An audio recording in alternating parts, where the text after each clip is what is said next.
slightly shorter than last time, but still on paper because I don't want to, go on a tangent. So Jay asked me to talk a bit about Indiana's new abortion ban and what that is going to mean for them and for us. So it is a near total ban, and it will be a catastrophe for pregnant women in our neighboring state. It will soon create what we can call a reproductive healthcare desert in Indiana, and that's already happening in Wisconsin, Missouri, Kentucky, and all the anti-choice states. So starting September 15th, Indiana is banning abortion with the very limited exceptions of pregnancy occurring after rape, incest, in the case of fatal fetal anomaly, or if an abortion is necessary to prevent substantial permanent impairment of the life of the pregnant woman. So essentially, lots of tricky legal jargon allowing for wide interpretation by the courts. So let's unpack a few of these gigantic problems with this new law. First off, abortion will be illegal for all other pregnancies. So birth control failure, accidental pregnancies, unplanned, unexpected pregnancies that will permanently disrupt the lives of women and create unwanted children are now completely illegal, period. Thousands of our neighbor mothers, daughters, and sisters are now going to be forced to live in forced birth states in the state of Indiana. Immediately effective was the closure of any freestanding clinic that provided abortions. Any abortion needed for these so-called exceptions that the very restrictive law allows now has to be sought at a facility affiliated directly with a hospital. So remove any Catholic hospital from that list of options. And when Planned Parenthoods close, lots of healthcare closes with them. It is not their primary job to provide abortions. The things they do save women's lives in so many other ways, with cancer screening, mammograms, STD treatments, birth control. They are so much bigger than just providing abortions, and those clinics will close. So additional immediate effects will be that well-trained, pro-choice, pro-woman OB-GYN physicians will leave the state of Indiana and Kentucky and Missouri and Wisconsin, and they already are. They will choose to not practice in a state where they are unable to legally help their patients. Their daily medical practices would be under the scrutiny of rabid, fascist, anti-choice politicians and public vigilantes. This was immediately seen already when the child rape victim from Ohio sought and received a legal abortion in Indiana. The Attorney General of the state immediately came after that physician. And even if they are able to provide an abortion that this law seemingly allows, it is only a matter of time before some anti-choice lawyer finds a glitch that could jeopardize their medical license, or worst case scenario, send that physician to prison. So OB-GYNs will choose not to practice medicine in the state of Indiana, in the state of Gilead. So there's already a shortage of OB-GYNs in medicine, and this will rapidly worsen. For instance, if a medical student in a state with an abortion ban wants to train to become an OB-GYN physician, they will not be able to learn what they need to learn. They will not be able to train to provide a safe abortion or even a D&C, which is the emergent surgical procedure to remove products of conception when the life of the mother is threatened during a hemorrhaging miscarriage. These medical trainees will have to arrange to travel and stay in another state during residency, during medical school, just to participate in that training. And it's not going to happen, so they will not get trained.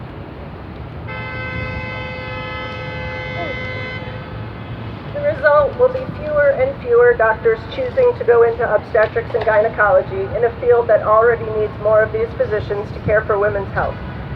These states will then begin to attract and train physicians with bias and prejudice that they will inflict on women in those states. They will have an influx of religiously motivated doctors with an agenda, and the good doctors will be far outnumbered and harder to find. So let's talk about these so-called exceptions to these abortion bans. Rape. In America, every 68 seconds a woman is sexually assaulted. Every 9 minutes a child is sexually assaulted.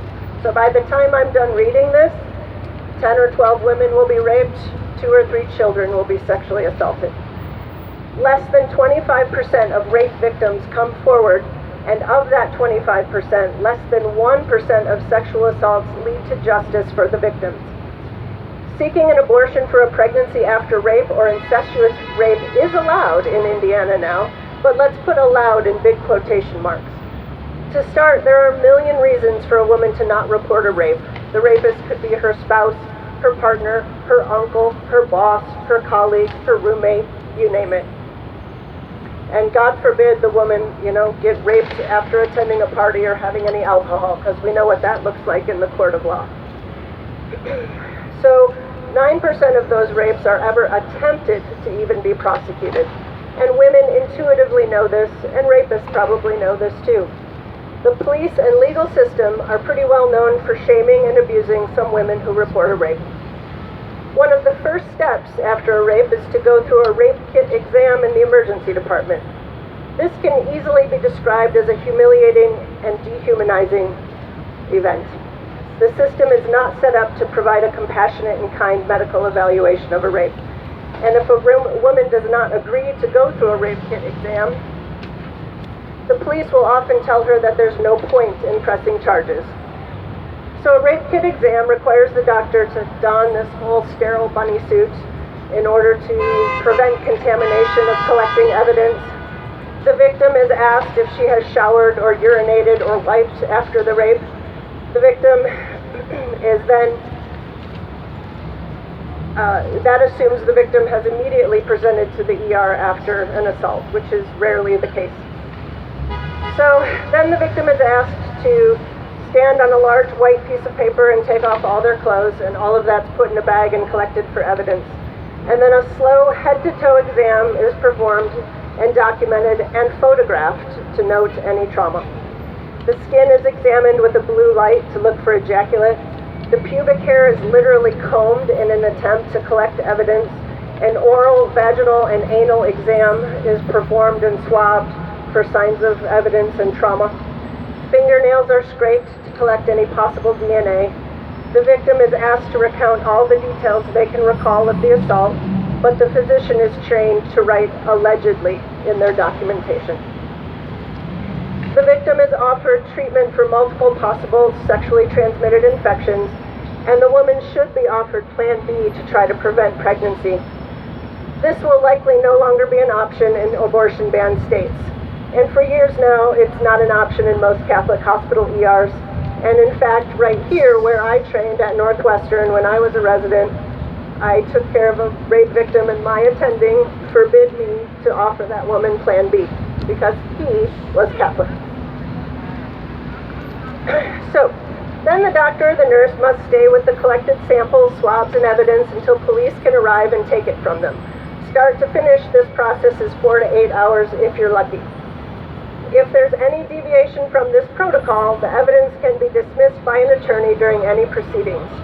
But the majority of rape kits are never tested, never go to court, sit on shelves in police departments, and if the case goes to court, we know how that often plays out for the victim, being blamed, shamed, and humiliated all over again, but this time publicly and by the system that is supposed to protect her. So let's get back to some medical facts. The way pregnancies are calculated is a bit absurd, but let's review it. Dates of pregnancy are calculated based on the last menstrual period. So by the next time the next period is due, a woman is already technically 4 weeks pregnant. Many women don't find out that they're pregnant until 5 or 6 weeks at best. If the pregnancy occurred by rape, this must be pursued legally in order for any abortion to be performed, and it must happen by 10 weeks. So the clock has already been ticking before the victim was even raped. Next, the victim will have to find a physician willing and able to perform an abortion. This will not be easy. They will have to call multiple private clinics and hospitals and hope they can find a physician well-trained and willing to provide this service. And this all must be done before 10 weeks. It can take weeks to get an appointment to see a doctor if anyone's ever tried lately. And if you wait and then you get a doctor that won't help you, you're starting all over again. The other exceptions to these bans can be for what's called fatal fetal anomalies. This means that something occurred during the gestation that caused developmental problems that will lead to severely abnormal pregnancies. This could be any number of genetic or developmental problems, and the current definition states that it's a condition that likely leads to death of the fetus in utero or within 28 days of birth. So this opens the door for a creative anti-choice attorney to argue that the child deserves to experience any potential, if not excruciating, existence, and the woman must carry to term. If you're brave, Google images of holoprosencephalopathy and see what those days of life would look like for the child in the family if forced to carry to term. A major problem with this condition of the law is that the majority of fatal fetal abnormalities are not found until the pregnancy is 18 to 20 weeks along. It requires specialized ultrasound and further specialized testing. And in order to have this exception abortion, you have to have it done by 20 weeks. So this makes it bureaucratically almost impossible to diagnose, decide, and find a safe and legal abortion. And the longer the pregnancy goes before termination, the more technically challenging it becomes, which is when a fully trained, supportive obstetrician surgeon is most needed and will be harder and harder to find. In the case of saving the life of the mother, this will be very challenging to prove in the courts that have already decided the fetus is more valuable than the woman. Women who are high risk for dangerous pregnancies will have to have an extremely assertive and supportive physician helping them navigate the new laws. They will have to prove that they are at risk. They will have to beg the court for their lives and be subject to the politicians and courts deciding if they agree with the medical opinion of their doctors. The legal hurdles that will need to be jumped will be impossible in the current system, the system that already has a doctor shortage, the system that will be harder and harder to find compassionate, supportive physicians willing to practice in Gilead, and within a system that is hostile and punitive to pregnant women from the very start. So these are pregnancy disasters, true nightmares for women, and Indiana's exceptions are impossible situations to navigate that are token gestures at best. We need to be very afraid for our society and our neighboring states that now have abortion laws banned from gestation. So gestation is a vague term referring to the period of time between conception and birth. So by definition, it includes conception, when sperm meets egg for the very first time. For weeks after this collision, the pregnancy is literally just a mass of cells dividing, formless, not a human, not a baby, not even a fetus, but an early abortion will no longer be an option. This becomes a legally dangerous precedent for women's health in a very scary way. Because if we look at a common method of birth control, for example, the IUD, intrauterine device, one way that the IUD works is by preventing implantation in the uterus. So gestation has occurred, conception has occurred, so it will become a target for the fascists. They will claim IUDs are murder. This could also be erroneously extended to the emergency contraception Plan B, the simple oral contraceptive pills that a woman can take in the first 72 hours after sex, after contraceptive failure, or after a sexual assault. Pharmacies and physicians will be too afraid to continue to offer these interventions. This is already happening. In Missouri, in a Kansas City health system, Plan B is no longer offered, even though it is still legal there.